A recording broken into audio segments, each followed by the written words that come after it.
கிறிஸ்துவுக்குள் பிரியமான சகோதர சகோதரிகளே, இயேசு கிறிஸ்துவின் இனிதான நாமத்தில் உங்கள் அனைவருக்கும் என் அன்பின் வாழ்த்துக்கள். இன்றைய தினம் உங்களுக்காக கொடுக்கப்பட்ட வேத வசனம் மார்க் எழுதின சுவிசேஷம் 11ஆம் அதிகாரம் 24ஆம் வசனம். ஆதலால் நீங்கள் ஜெபம் பண்ணும் போது எவைகளை கேட்டு கொள்வீர்களோ அவைகளை பெற்று கொள்வோம் என்று விசுவாசியுங்கள். அப்பொழுது அவைகள் உங்களுக்கு உண்டாகும் என்று சொல்லுகிறேன். அவன் ஒரு பெரிய நாட்டின் மன்னன். ஒரு நாள் இரவு மன்னனின் காதில் ஒரு பூச்சி நுழைந்து விட்டது. காதில் இருந்த பூச்சியை எடுக்க மன்னனை சேர்ந்தவர்கள் படாத பாடுபட்டார்கள்.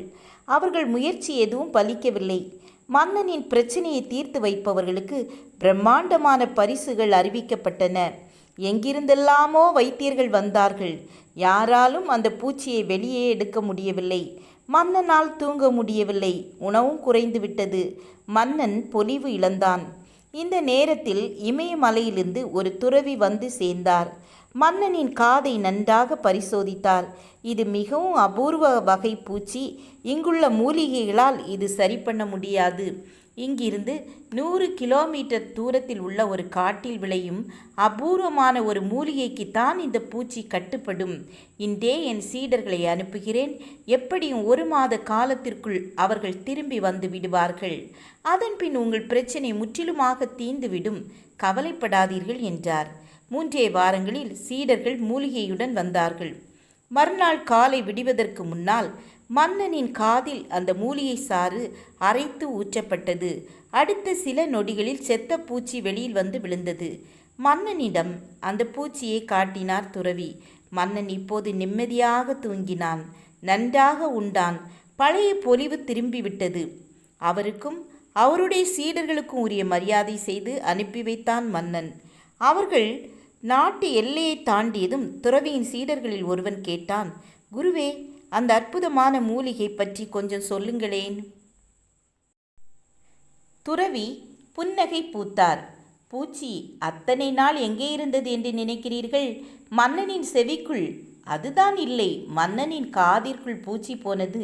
உண்மையாக இருந்திருக்கலாம். சிறிது நேரத்திலேயே அது செத்திருக்கும். இல்லை, உடனே வெளியே வந்திருக்கும். அந்த சிறிது நேரத்தில் அது மன்னனின் செவிகளுக்குள் ஒரு குறுகுறுப்பு உணர்வை ஏற்படுத்திவிட்டது. அது மன்னனின் மனதில் ஆழமாக பதிந்து விட்டது. அந்த பூச்சி காதுக்குள் உயிருடன் இருப்பதாகவே மன்னன் நினைத்து கொண்டிருந்தான்.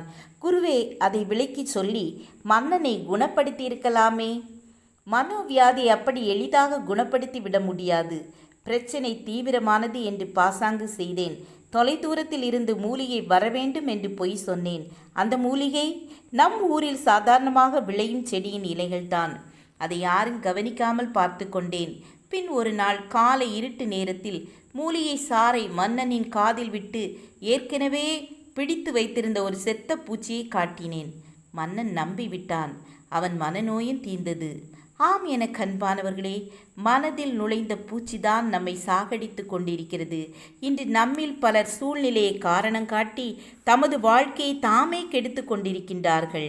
இல்லாத பிரச்சனை இருப்பதாக நினைத்து கொண்டு வெற்றி வாய்ப்புகளை கெடுத்து கொண்டிருக்கிறீர்கள். இல்லாத பிரச்சனைகளை பெரிதாக்கி மனதில் உள்ள விசுவாசத்தையும் தைரியத்தையும் விட்டுவிடாதீர்கள். அது சோம்பேறித்தனம். இயேசு கிறிஸ்துவை ஏற்றுக்கொண்ட தேவனுடைய பிள்ளைகளுக்கு சகல ஆசீர்வாதங்களையும் சிலுவையில் சம்பாதித்து வைத்திருக்கிறார் என விசுவாசியுங்கள். ஜெபம் செய்வோம். கிருபையும் இரக்கம் நிறைந்த கர்த்தாவே, இன்று நாங்களும் சூழ்நிலையை காரணம் காட்டி வாழ்ந்து கொண்டிருக்கிறோம். அந்த நிலையை எங்களை விட்டு மாற்றுங்க. உங்கள் மீது எங்கள் விசுவாசம் இருக்க உதவி செய்யுங்க. எல்லாவற்றையும் உம்மிடத்திலிருந்து பெற்றுக்கொள்ள உதவி செய்யுங்க. இயேசுவின் நாமத்தில் பிதாவே, ஆமேன், ஆமேன். God bless you.